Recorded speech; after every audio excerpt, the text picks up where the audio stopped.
Hi and welcome to another video by Fly Tying Step by Step.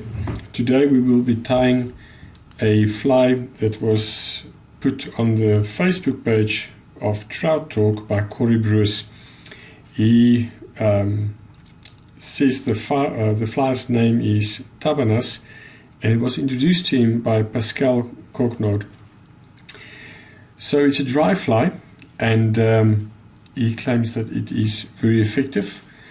And let's tie the fly as he recommended. Some of the materials I will exchange for other materials, but the recipe is in the beginning of the video as well. So what will you need for this fly? It will be some gold tinsel for the ribbing, some possum fur for the dabbing, possum hair for the body and for the wing, and then a grizzly hackle for your hackle part. I am going to substitute the possum body with CDC, as I believe it will just give a better flotation to this fly. So if you are ready with your materials, let's start tying. First we will lay a thread base. I'm using brown thread in 70 denier.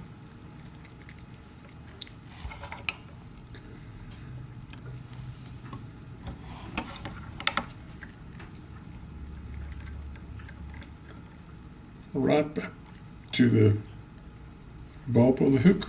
Then I will tie my tinsel.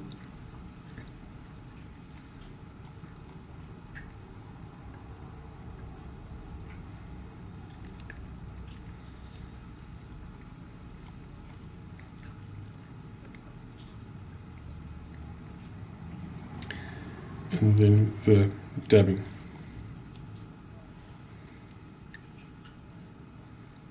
It is a dry fly, so you want it quite sparse.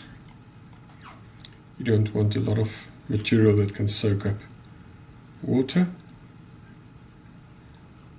So I'm going to tie using a quite thin noodle for the body. Spring it quite tight so that it doesn't waterlock that easily.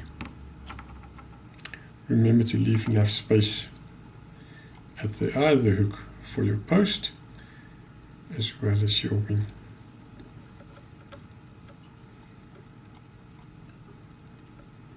So I'm going to stop there. Okay, so now we can rip the body. Corey didn't specify how many rips, but I suppose common sense will prevail there. You don't want to overdo it, but you want some flash in there.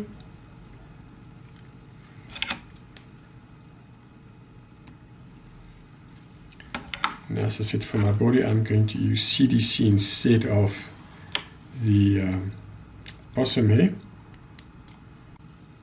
So I've just taken a CDC feather and trimmed the fibers from the stem.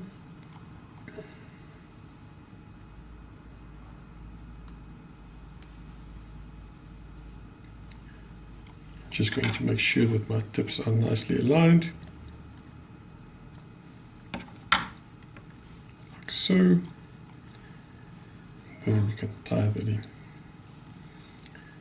The photo that he has on Trout Talk shows that the body and the wing case is roughly double the length of the shank or the hook. So that's what I'm going to go for here. So there's my body, and then for the wing case I'm going to use possum hair. I've just hair stacked them so they are all aligned at the tip. Put it right on top of the CDC.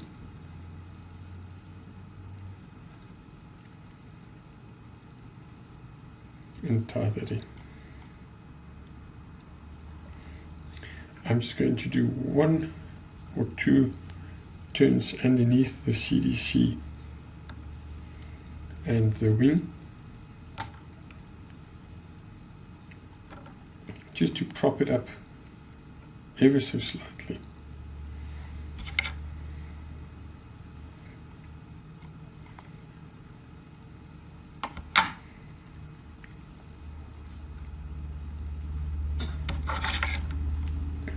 With the wing then you can trim away the excess.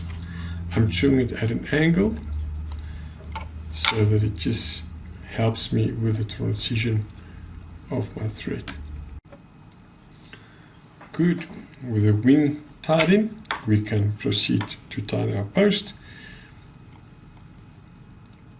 What I prefer to do with my post material is to just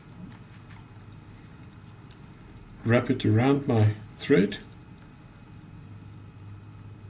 and then bring it up and secure it right on top of my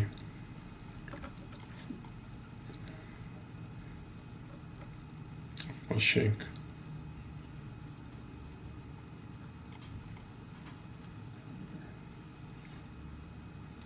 We'll do 1 or 2 wraps on either side just to secure it, and then you can start with your post.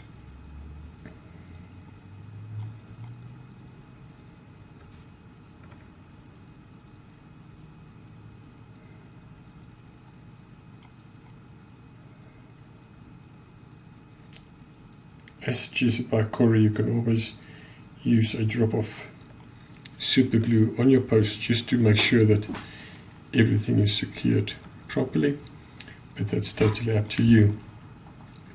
Now for the hackle, I'm using my grizzly hackle.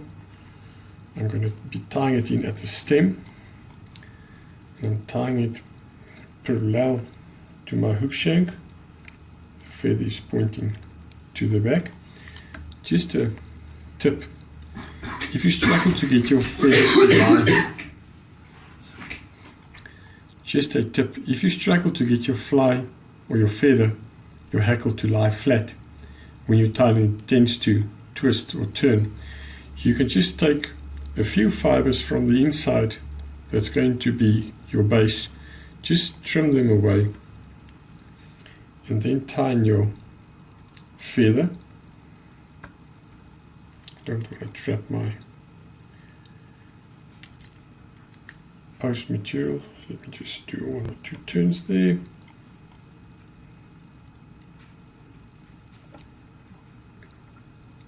Secure the hackle on both sides.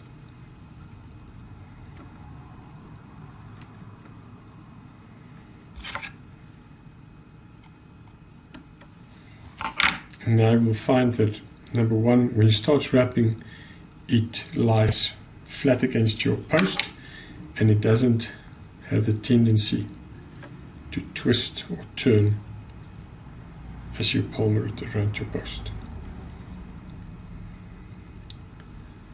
So the recipe, as per Corey, was for 4 to 5 turns of the hackle. Just going to drop my thread over my hackle,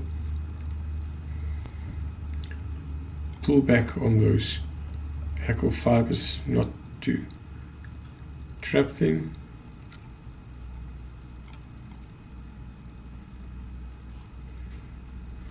I'm going to leave it all intact, clean up my head and do my whip finish. It just helps if you do it this way so that you've got some material to hang on to as you do your whip finish.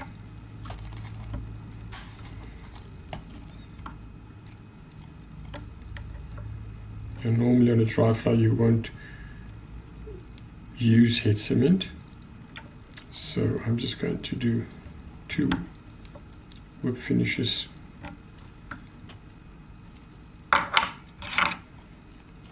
and trim my thread away. So with that in place, I will trim out my hackle that I didn't use. I'm not going to cut it, so what I'll do is I'll make a little V with my scissors, get close to my hook shank and just push against the hackle and it will cut it out. And then for the post, I'm just going to get all those fibers together.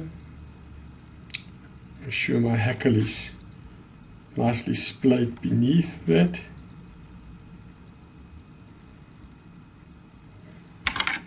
And then come in with your scissors from the top so that you don't trim your hackle.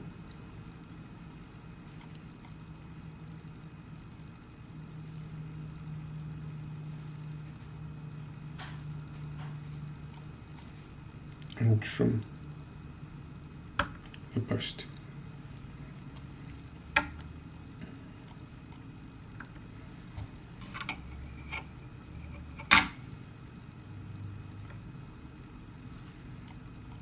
And just clean up a bit. And there you have the Tabanas as described by Corey Bruce in Trout Talk. Not a very difficult fly to tie, but according to him very effective. So be sure to try it. It's not a difficult tie, but I believe this will be a great fish catcher, as he mentioned. So thank you for watching Fly Tying Step by Step. I hope you enjoyed this video. If you did, feel free to subscribe to our channel, and we would appreciate it if you would like us. Also like our Facebook page. Click on the bell to be notified of new posts. Enjoy your fly fishing and your fly tying. Bye.